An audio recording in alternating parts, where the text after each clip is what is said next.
Best health packages up to 80% discount. Tirumala Diagnostics.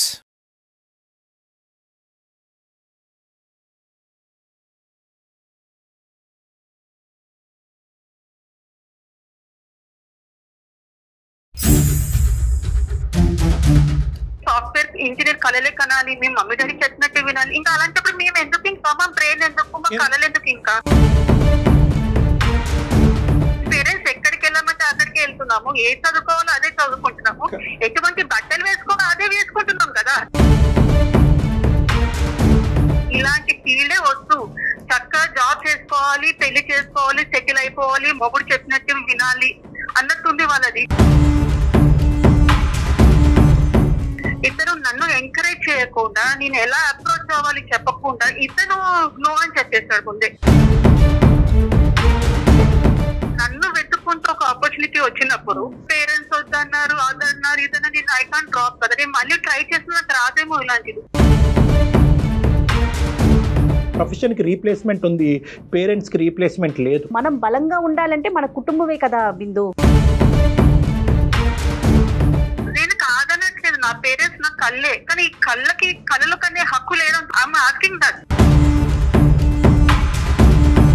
అవకాశాలు పదే పదే వస్తాయి, తల్లిదండ్రులు పదే పదే రారమ్మా. అందమైన జీవితం సమర్పిస్తున్న వారు 49 అంటే సంతోషం, 49 అంటే సంతానం. 49 సమర్పించు అందమైన జీవితానికి స్వాగతం. నమస్తే కళ్యాణ్ గారు. నమస్తే జయ గారు. కళ్యాణ్ గారు, బిందు అని ఒక అమ్మాయి మనకి మెయిల్ చేసిందండి అందమైన జీవితానికి. నేను చూశాను ఫ్యూ డేస్ బ్యాక్. తను ఒక సాంప్రదాయమైన కుటుంబంలో పుట్టిన అమ్మాయి. తను ఒక ఆర్టిస్ట్ అవ్వాలనుకుంటుంది. దీనికి సంబంధించి మనకి మెయిల్ పెట్టింది మీ సలహా కోసం. సరే, అయితే మరి బిందుకు కాల్ చేయనండి. చేయండి అమ్మా.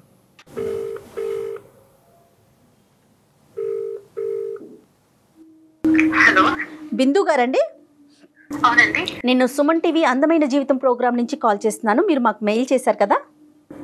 అవునండి. హాయ్ బిందు గారు. హాయ్ అండి. నాతో పాటు డాక్టర్ కళ్యాణ్ చక్రవర్తి గారు కూడా ఉన్నారండి. Hello Kalyan sir. హలో అమ్మా బిందు. చెప్పండి బిందు. చెప్పండి బిందు, మీ వయసు ఎంతమ్మా, మీది ఏ ఊరు, సమస్య ఏంటి? సార్ నాది 23 years సార్. 23. నేను గుంటూరులో ఉంటాను. గుంటూరు.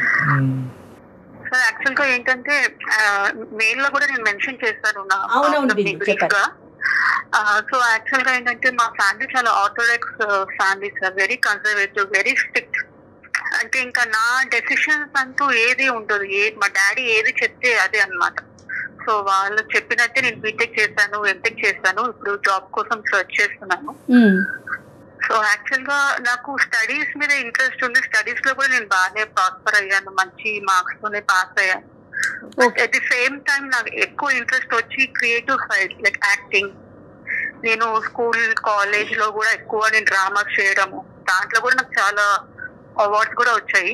కాకపోతే మా పేరెంట్స్ కి అది నచ్చేది కాదనమాట. నేను వాళ్ళకి చెప్పకుండానే అన్ని చేసేదాన్ని. But somehow through relatives and through friends వాళ్ళకి తెలిసేది. అది తెలిసినప్పుడు ఇంకా మా ఇంట్లో పెద్ద ప్రళయమే. ఇంకా నాతో మాట్లాడరు. ఒక 2 weeks దాకా ఇంకా నేనేదో చాలా పెద్ద తప్పు చేశాను అనేసి నన్ను బాగా పనిష్ చేస్తారు. అది తిట్టరు, కొట్టరు, but like silent harassment. So నేను మామూలుగా నేను సోషల్ మీడియా క్రాస్ చేస్తున్నప్పుడు ఒక ఆడిషన్స్ ది ఒక యాడ్ చూసాను, దే వాంటెడ్ ఫ్రెష్ ఫేసెస్ అని. సో ఏదో నేను ఇంకా ఇంట్రెస్ట్ ఉంది కదా, చూద్దాము, వన్స్ ట్రై చేద్దాము అనేసి నేను నా ఫోటోగ్రాఫ్స్ పంపించాను. సో నాకు విత్ ఇన్ 2 days నాకు ఇమీడియట్ గా కాల్ వచ్చింది and they ask me to come for the audition also. సరే చూద్దాము, ట్రై చేద్దాము అనేసి నేను వెళ్ళాను. వెళ్ళిన తర్వాత టు మై సర్ప్రైజ్ వాళ్ళకి నేను నచ్చాను అనమాట. ఓకే. సో వాళ్ళు అది కొత్త ప్రాజెక్ట్ స్టార్ట్ చేస్తున్నారు, దాంట్లో నాకు హీరోయిన్ ఛాన్స్ ఇచ్చారు. నేను మామూలుగా జస్ట్ లైక్ యూనో ఒక ట్రై ఇద్దాము అని జస్ట్ వెళ్ళాను. వాళ్ళకి నాకు ఆడిషన్స్ నచ్చింది వాళ్ళకి. ఇంకా వాళ్ళు కాల్ చేసి యువర్ సెలెక్టెడ్, మీకు 5 lakhs రెమ్యునరేషన్ అని చెప్పారు. ముందు 2.5 lakhs అడ్వాన్స్ ఇస్తాము అండ్ మీరు అసలు ఇంకా ఏది పెట్టుకోవద్దు, మా మూవీలో మీరు చేస్తున్నారని చెప్పారు. So I was very happy, very very happy. I was on cloud 9. ఎందుకంటే ఇలాంటి ఛాన్సెస్ అంటే చాలా మంది, ఎంతో మంది అమ్మాయిలు ఎక్కడెక్కడ నుంచో వస్తారు, ముంబైకి వస్తారు, హైదరాబాద్ కి వస్తారు ఫర్ మూవీ ఛాన్సెస్. అలాంటిది వాళ్ళు ఎన్నో ఆడిషన్స్ ఇస్తూ ఉంటారు. నేను ఒక ఆడిషన్ కి నేను సెలెక్ట్ అయిపోయాను అనేసి I felt I was very fortunate. Okay. So కానీ ఇక్కడ ఏంటిదంటే నేను ఎలా వెళ్ళాలి? ఇప్పుడు నాకు వచ్చింది అనేసి నేను మా పేరెంట్స్ కి చెప్పలేను కదా. వాళ్ళు మామూలు డ్రామాలు వేస్తేనే అంత పెద్ద సీన్ క్రియేట్ చేస్తారు. అలాంటిది ఒక మూవీలో ఒక హీరోయిన్ వి ఎలా ఏంటిది ఎలా చెప్పాలి వాళ్ళకి? మూవీలో నీ క్యారెక్టర్ కొద్దిగా సాంప్రదాయబద్ధంగానే ఉంటుందమ్మా, ఎలా ఉంటుంది? ఆ డిస్క్రిప్షన్ ఏంటి? లేదు సార్, యాక్చువల్ వాళ్ళు ముందే బ్రీఫ్ ఇచ్చారు క్యారెక్టర్ గురించి. వాళ్ళు ఏం చెప్పారంటే it's not like homely type of character, కొంచెం బోల్డ్ నే ఉంటుంది, కొంచెం ఎక్స్పోజింగ్ నే ఉంటుంది. ప్లస్ 2-3 సాంగ్స్ కొంచెం రెయిన్ సాంగ్స్, కొంచెం ఐటమ్ సాంగ్స్ లాగా ఉంటాయి. So you need to be prepared for that అని వాళ్ళు ముందే చెప్పారు. అదైతే అస్సలు మీ పేరెంట్స్ నుంచి సానుకూలత అస్సలు ఉండదేమో కదమ్మా? అదే భయం వేస్తుంది. అసలు మామూలుగా డ్రామాలు అంటేనే, స్కూల్ కాలేజ్ లో డ్రామాలు అంటేనే వాళ్ళు అంత సీన్ క్రియేట్ చేసిన వాళ్ళు. ఇప్పుడు నేను ఏకంగా ఒక బిగ్ థియేటర్ లో నన్ను ఆ స్టేజ్ లో చూస్తే వాళ్ళు ఎలా యాక్సెప్ట్ చేస్తారు అదంతా సెకండరీ. ఫస్ట్ నేను ఎలా అసలు పర్మిషన్ నేను ఎలా తీసుకోవాలి వాళ్ళ దగ్గర నుంచి, అసలు నేను ఎలా అప్రోచ్ అవ్వాలి వాళ్ళని? సో నాకు ఇప్పుడు ఫుల్ నాకు ఛాన్స్ వచ్చిందో నేను హ్యాపీ ఫీల్ అవ్వాలా, లేదంటే నేను మా పేరెంట్స్ కి ఎట్లా వాళ్ళు నో చెప్తారు, వాళ్ళు నో చెప్పినందుకు నేను డ్రాప్ అయిపోవాలా? But I can't lose my dream కదా. Because it's rarest of the rare opportunity, because many people are there, there is a lot of competition also. అలాంటిది నన్ను వెతుక్కుంటూ ఒక ఆపర్చునిటీ వచ్చినప్పుడు నేను ఇది పేరెంట్స్ వద్దన్నారు, అదన్నారు, ఇదన్నా, నేను ఐ కాంట్ డ్రాప్ కదా. నేను మళ్ళీ ట్రై చేసిన నాకు రాదేమో ఇలాంటిది.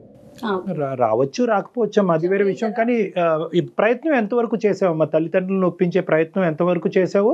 ఇక్కడ ఓన్లీ పేరెంట్సే పిక్చర్లో ఉన్నారా, ఇంకెవరైనా కూడా ఒప్పుకోవాల్సినటువంటి అవసరం ఉందా నీ కెరియర్ పరంగా ముందుకెళ్ళటానికి? యాక్చువల్లీ నేను మా పేరెంట్స్ కి చెప్పకన్నా ముందు యాక్చువల్లీ నాకు బాయ్ ఫ్రెండ్ ఉన్నాడు. We're in relation for 6 years. So వాళ్ళకి చెప్పక ముందు వాళ్ళని ఎలా అప్రోచ్ అవ్వాలి అని ఇతనితో షేర్ చేసుకున్నాను. ఇతను నన్ను ఎంకరేజ్ చేయకుండా నేను ఎలా అప్రోచ్ అవ్వాలి చెప్పకుండా ఇతను నో అని చెప్పేశాడు ముందే.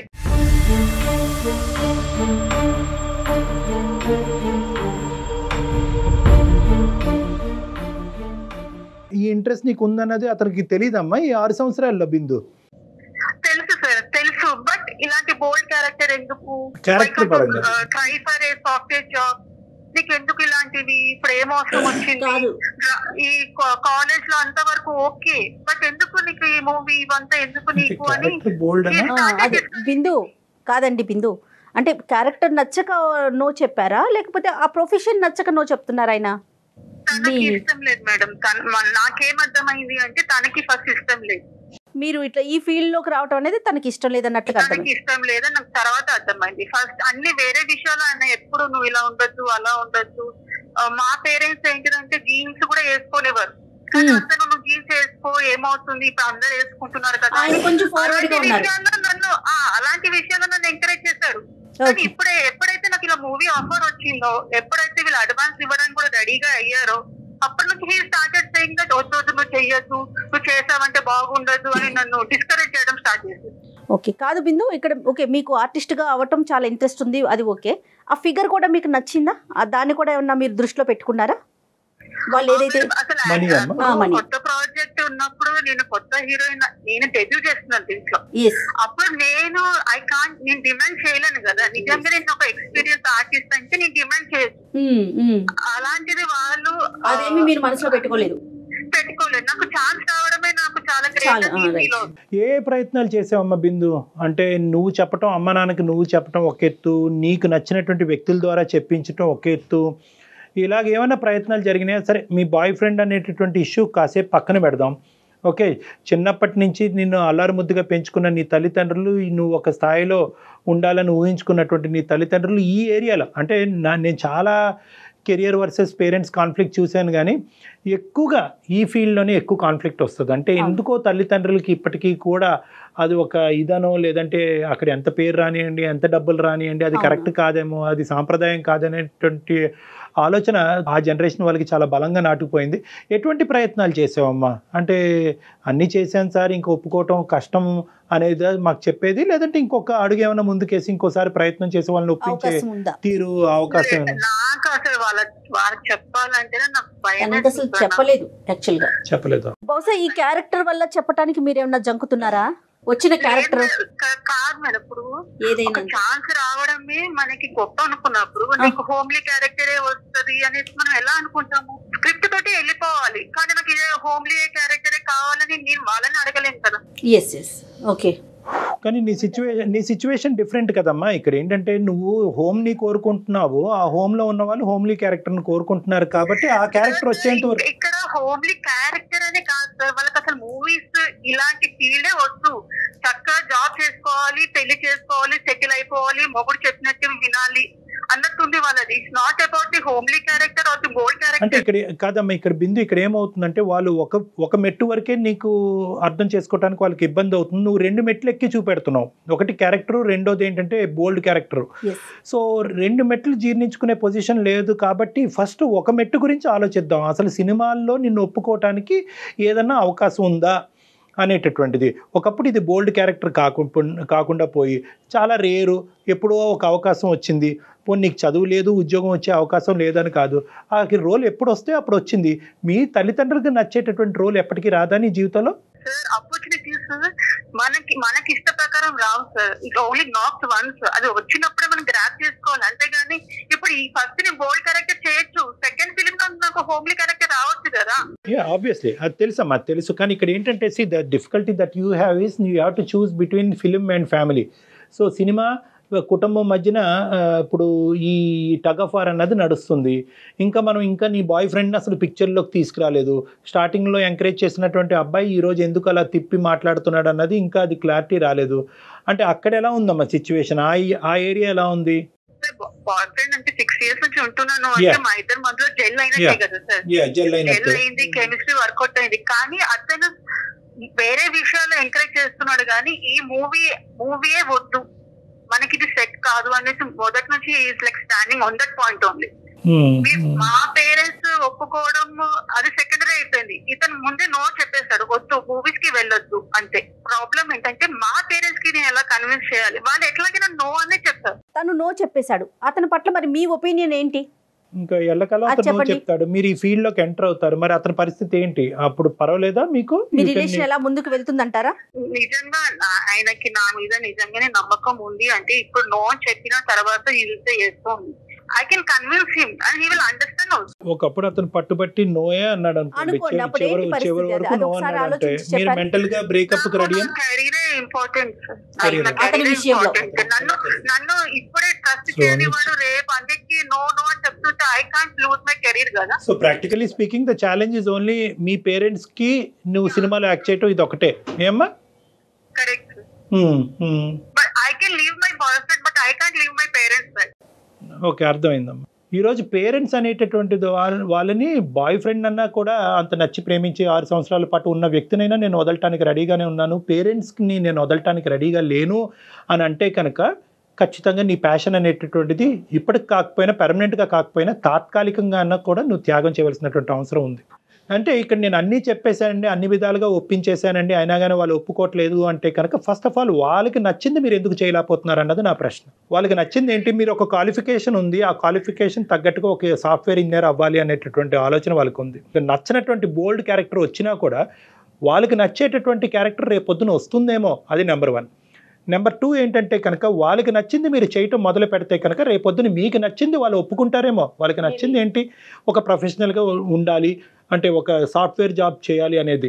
మీరు ఎందుకు వాళ్ళకి నచ్చేటటువంటి పొజిషన్లోకి వెళ్ళి మీకు నచ్చేటటువంటిది ఎందుకు రాబట్టుకోలేకపోతున్నారు? ఇప్పుడు వరకు వాళ్ళకి నచ్చినట్టే చేస్తాం కదా సార్. నాకు ఎలక్ట్రానిక్స్ అండ్ కమ్యూనికేషన్ సిస్టమ్, వాళ్ళు కంప్యూటర్ సైన్స్ తీసుకో, దానికి ఫ్యూచర్ ఉందంటే అదే తీసుకున్నాము. తర్వాత ఎంఎస్ చేస్తాను, యూఎస్కి వెళ్ళేది వద్దు ఇక్కడే ఉండాలి, నువ్వు ఎంఎస్కి వెళ్తే మళ్ళీ నెక్స్ట్ మీ తమ్ముని పంపించాలి, మళ్ళీ నీకు ఎంఎస్సి ఖర్చు ఒకటి, మళ్ళీ నీకు డౌరీ ఇచ్చే ఖర్చు ఒకటి, ఇక్కడే ఎంటెక్ చేసుకోమన్నారు. ఇప్పుడు ఇవన్నీ వాళ్ళు చెప్పినట్టే విన్నాం కదా sir. And how can you be so judgemental sir? Like నేను ఇలాంటి సాఫ్ట్వేర్ ఇంజనీర్ కళలే కనాలి, మేము మమ్మీ డాడీ చెప్పినట్టే వినాలి. ఇంకా అలాంటప్పుడు మేము ఎందుకు, ఇంకా మా బ్రెయిన్ ఎందుకు, మా కళలు ఎందుకు? ఇంకా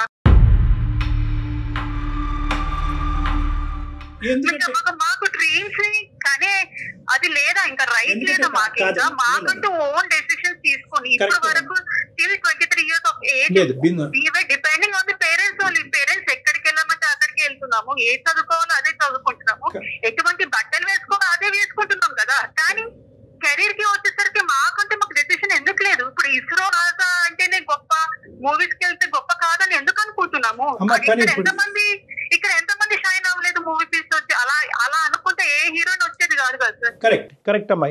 నువ్వేంటంటే ప్రాక్టికలీ చాలా కరెక్ట్, కానీ ఇమోషనల్ లెవెల్లో ఇది మీ పేరెంట్స్ కరెక్ట్ అని అనుకోవట్లేదు. ఎందుకంటే కనుక ఇక్కడ నువ్వు మొదలుపెట్టినటువంటి తీరు, నా పేరెంట్స్ ఇద్దరు కళ్ళల్లో 2 కళ్ళు లాంటి వాళ్ళు అని ఏదైతే కనుక ఇమోషన్తో నువ్వు మాట్లాడావో అక్కడే ఇక్కడ సందిగ్ధ పరిస్థితి ఉంది.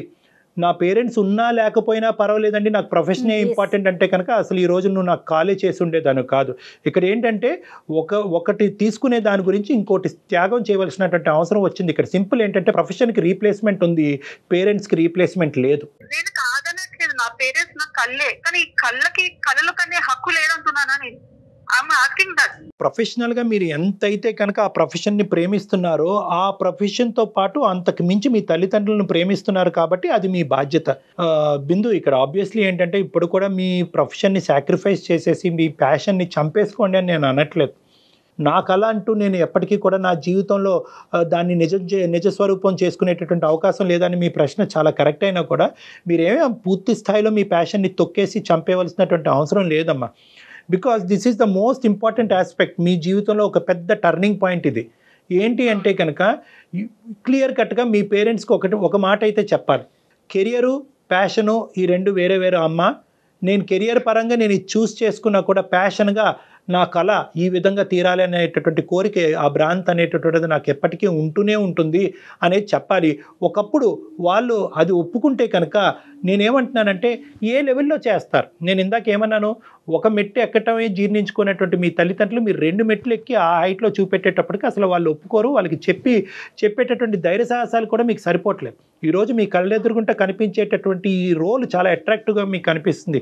ఇది చాలా అద్భుతమైనటువంటి అవకాశం. ఇలాంటి అవకాశం నీ జీవితం రాదు. ఒకప్పుడు ఈ మెట్టు ఎక్కితే కనుక నువ్వు ఎక్కడో ఉంటావు అనే విధంగా చూపెట్టినా కూడా చూపెట్టేటటువంటి వాళ్ళకి మీ కుటుంబానికి సంబంధించినటువంటి వాస్తవ పరిస్థితులు, మీ తల్లిదండ్రులు అనేటటువంటి వాళ్ళు మీ మనసులో ఏ స్థానంలో ఉన్నారు అనేది తెలియకుండా చెప్పారు వాళ్ళు. సో అది అర్థం చేసుకోవాల్సినటువంటి కెపాసిటీ ఓన్లీ మీకే ఉంది. ఈరోజు ఇక్కడ కూర్చున్న మాకు లేదు. ఎందుకంటే మీ పేరెంట్స్తో ఎంత బంధం ఉంది, ఎంత అనుభవం ఉంది, ఎంత ఆప్యాయతలు ప్రేమలు ఉన్నారు, చిన్నప్పటి నుంచి ఎన్ని త్యాగాలు చేసి మిమ్మల్ని ఈ స్థాయి వరకు తెచ్చారు అనేది కేవలం మీ మనస్సాక్షికి మాత్రమే తెలుసు. కాబట్టి ఈరోజు మీ అందరం థర్డ్ పార్టీ అవుతామమ్మా, మీరే ఒరిజినల్ పార్టీ అవుతారు.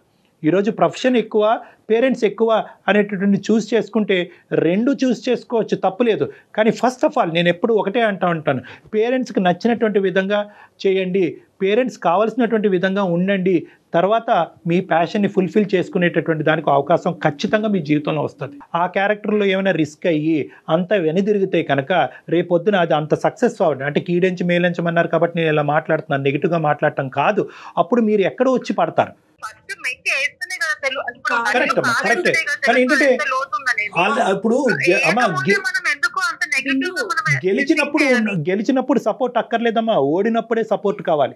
నువ్వు అప్పుడు ఓడితే కనుక ఒక మెట్టు కింద పడితే కనుక అప్పుడు నీకు మోరల్ సపోర్ట్ అనేటటువంటి చాలా ఇంపార్టెంట్. అక్కడ బాయ్ ఫ్రెండ్ మోరల్ సపోర్ట్ లేదు, ఇక్కడ ఫ్యామిలీ సపోర్ట్ లేదు అన్నప్పుడు ఎందుకు ఈ అమ్మాయి ఇంత పిచ్చి పని చేసింది, చక్కగా డిగ్రీ ఉండి ఉద్యోగం చేసుకోక ఎందుకు అంత బోల్డ్గా ప్రవర్తించి సమాజంలో ఒక చెడ్డ పేరు తెచ్చుకుందన్న మాట్లాడేటటువంటి సొసైటీ కూడా ఉంది. కాబట్టి అటువంటి పరిస్థితుల్లో మీకు ఎమోషనల్ అండ్ మోరల్ సపోర్ట్ కావాలి. మనం బలంగా ఉండాలంటే మన కుటుంబమే కదా బిందు. ఇప్పుడు ఇందాక మీరు ఒక ప్రశ్న అడిగారు బిందు, ఏంటి అడిగారంటే కనుక ఇలాగా అందరూ అనుకుంటూ పోతే కనుక అసలు సినిమాల్లోని టీవీల్లో చేసేవాళ్ళు ఎవరుంటారండి అని మీరు అడిగారు. కరెక్టే. కానీ ఏంటంటేనమ్మా ఇప్పుడు చెయ్యాలి కంపల్సరీగా అనేటటువంటి రూల్ అందరి నెత్తి మీద రాసి పెట్టలేదు. మీ కుటుంబ పరిస్థితులు బట్టి, మీ అమ్మ నాన్నలు పెంచే విధానాలు బట్టి మీరు ఆ నిర్ణయం తీసుకోవాలి. అన్నిటిని సమపాలనలో బ్యాలెన్స్ చేయగలగాలి. అది చాలా ఇంపార్టెంట్. ఎందుకంటే ఈరోజు అద్భుతంగా కనిపించే ఆ ప్రపంచం అక్కడికి వెళ్ళిన తర్వాత అంత అద్భుతంగా లేదు అనుకుంటే కనుక మీరు యూటర్న్ తిరిగి మళ్ళీ వెనక్కి వచ్చేదానికి అవకాశం లేదు. అదిగో మా చెప్పిన మాట కాకుండా నువ్వు అక్కడికి వెళ్ళావు, ఇంకా నువ్వు మా జీవితంలో లేదు అనేటటువంటి మనసు విరిగిపోయినటువంటి మాట మీ తల్లిదండ్రులు అంటే కనుక ఖచ్చితంగా మీ తల్లిదండ్రులు ఆలోచించే విధానం కూడా చాలా కరెక్ట్ కాదు. వాళ్ళకు కూడా కన్విన్స్ చేసి అలాంటి వాళ్ళకు కూడా కనువిప్పు కలిగే విధంగా ఈ షో ఉపయోగపడుతుందని మేము అనుకుంటున్నాం. కానీ ఏంటంటే కాల్ చేసింది. ఇప్పుడు మనం ఎందుకు ముందే వాళ్ళు చెప్పినట్టే అది కాదు కదా సార్. వాళ్ళు కూడా నాలాంటి వాళ్ళు ఎంతో మంది ఉన్నారు కదా అమ్మాయిలు, నాలాంటి వాళ్ళు. ఇప్పుడు ఇది ఒకటి సినిమా ఫీల్డ్ కాదు, చాలా మంది చాలా ప్రొఫెషన్స్ లో వెళ్ళాలనుకుంటారు, అవుట్ ఆఫ్ ది సిటీ వెళ్ళాలనుకుంటారు, అవుట్ ఆఫ్ ది కంట్రీ వెళ్ళాలనుకుంటారు. కానీ ఎప్పుడు ఒకటి పేరెంట్స్ అనేది ఒకరు స్పీడ్ బ్రేకర్ లాగా వేస్తూనే ఉంటారు. ఇప్పుడు కాదు, ఆఫ్టర్ మ్యారేజ్, ఇప్పుడు కాదని చెప్తూ ఉంటారు. అలాంటి వాళ్ళకి మీరు ఇచ్చే డెసిషన్ ఎప్పుడు పేరెంట్స్ నో అని కాదు, పేరెంట్స్ ని ఎస్ అని చెప్పేలాగా కన్విన్స్ ఎలా చేయాలి అది చెప్పండి సార్. కరెక్ట్ అమ్మా, చాలా చాలా చాలా చక్కటి ప్రశ్న అడిగాము. ఈ రోజు నిజంగా మీ తల్లిదండ్రులు లైన్లో ఉండుంటే, వాళ్ళతో మాట్లాడే అవకాశం ఉంటే కనుక ఫస్ట్ ఆఫ్ ఆల్ నీకు ఈ విధంగా చెప్పకుండా వాళ్ళకే చెప్పుండేవాళ్ళం. నేను జయ గారు ఏం చేయగారు వాళ్ళకే చెప్పుండేవాళ్ళం. ఎందుకంటే ఒక ప్యాషన్ అనేటటువంటిది, ఒక డ్రీమ్ అనేటటువంటిది, ఒక కోరిక నిజం కలగాలి అనేటటువంటి ఆలోచన తప్పు కాదు, అది నేరం కాదు. అన్ని ప్రొఫెషన్స్ లాగే ఇది కూడా ఒక ప్రొఫెషను, ఇది కూడా దైవ సమానం అనేటటువంటి విధంగా మీకు తల్లిదండ్రులు చెప్పేటటువంటి దానికి అవకాశం ఉండేదమ్మా. కానీ ఈరోజు వాళ్ళతో మాట్లాడటానికి మాకు ఆపర్చునిటీ లేదు. కేవలం నీతోనే మాట్లాడుతున్నాం అంటే ఒక్క చేతులతోనే చప్పట్లు కొట్టే పరిస్థితి వచ్చింది మాకు. సో ఇక్కడ ఏంటంటే నీకు కన్విన్స్ చేయడం అనేది మాకు ఈజీగా అనిపిస్తుంది కాబట్టి ఈ విధంగా చెప్తున్నాం. అయితే ఈ షో ద్వారా, ఈ ప్రోగ్రాం ద్వారా తల్లిదండ్రులకు అందరికీ చెప్పేటటువంటిది ఏంటంటే, ఏదైతే మీరు చెప్పారో అదే మేము అందరికీ కమ్యూనికేట్ చేయాలని అనుకుంటున్నాం. ఎందుకంటే మేము ఇలా అనుకున్నాం, మా పిల్లల తరపున మేము ఈ కోరిక కోరుకున్నాం, మా కోరిక తీరకపోవటం వల్ల మా కోరిక మా పిల్లల ద్వారా తీరాలి అని అనుకోవటం అనేటటువంటిది అన్ని సందర్భాల్లో అవ్వదు. పిల్లల యొక్క మనసు అర్థం చేసుకోవాలి, వాళ్ళ ఆలోచన అర్థం చేసుకోవాలి, వాళ్ళ భవిష్యత్తును దృష్టి పెట్టుకోవాలి. మనం కోరిక వాళ్ళ కోరిక అవ్వాలి అనేటటువంటి ఆలోచన కాకుండా వాళ్ళ ఇష్ట ప్రకారం మనం నడుచుకోవాలన్నది అందరి తల్లిదండ్రుల్లో కూడా కావాల్సినటువంటి అవగాహన అమ్మ, చాలా ముఖ్యం. ఎస్పెషల్లీ ఈ జనరేషన్ ఆలోచిస్తున్నారంటే చాలా కొంతవరకు మా రైట్, మా పిల్లలు మా ఇష్టం అంటున్నారు తప్ప వాళ్ళకి కూడా ఇష్టం ఉంటుంది అనేది కొంచెం పేరెంట్స్ వైపు నుంచి కూడా మీరు అన్నట్లుగా ఒక్కడుగు ముందుకేసి వాళ్ళకేంటి, వాళ్ళ ఒపీనియన్ ఏంటని తెలుసుకోగలిగితే బహుశా ఇలా బిందు లాంటి వాళ్ళు ఫీల్ అవరేమో. బహుశా ఫైనల్ గా ఏం చెప్తారంటారు అంటే ఇక్కడ 2 things Bindu. If there is a chance and an opportunity, ఒక అవకాశం ఉంటే కనుక ఒక థర్డ్ పార్టీతో మీ పేరెంట్స్కి మాట్లాడిపించేటటువంటి ఆలోచన ఒకటి కన్సిడర్ చేయండి.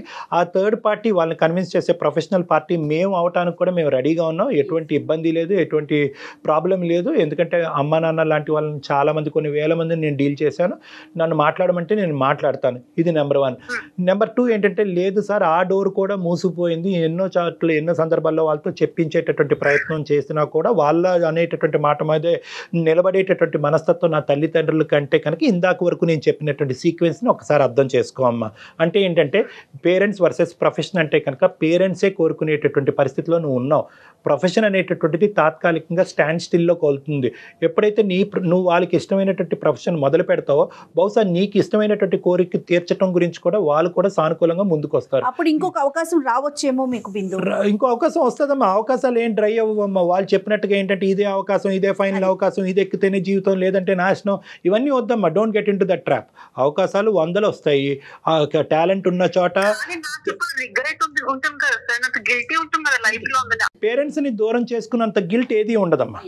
పేరెంట్స్ని దూరం చేసుకుని పేరెంట్స్ని బాధ పెట్టి తిరిగి మళ్ళీ నేను మా ఇంటికి వెళ్ళలేను అనే పరిస్థితికి మించినటువంటి బాధ, గిల్టు ఏది ఉండదమ్మా.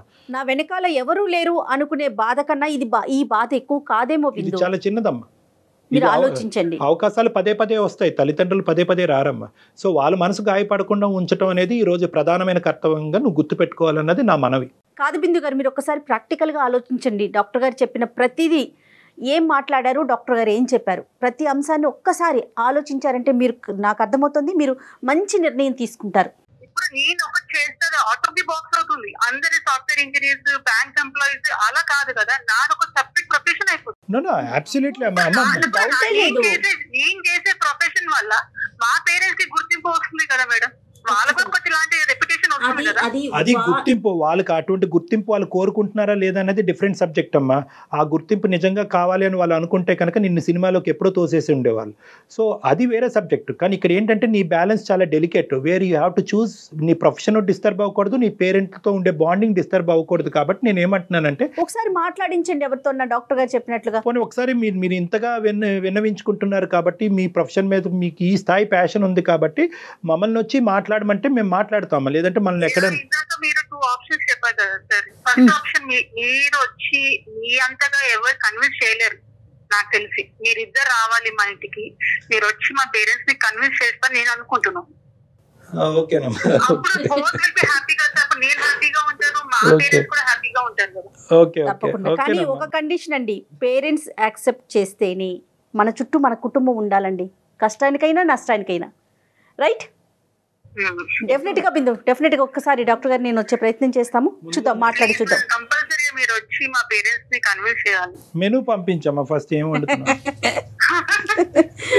జోక్స్ బిహైండ్ అమ్మా, ఖచ్చితంగా తల్లి మీ అమ్మగారు నాన్నగారిని ఒప్పించే ప్రయత్నం చేయి, అంటే మాతో మాట్లాడిపించడానికి ఒప్పించే ప్రయత్నం చేయి. అవకాశం చూసుకుని ఖచ్చితంగా అమ్మ నాన్నతో మేము ఇద్దరు మాట్లాడతాం. ఏం తల్లి? Thank you sir. All the best. Thank you Bindu, thank you so much. Take care. Thank you madam. Thank you అండి. God bless you. Bye. Thank you. నమస్తే. అందమైన జీవితం సమర్పిస్తున్నవారు 49. 49 అంటే సంతోషం, 49 అంటే సంతానం.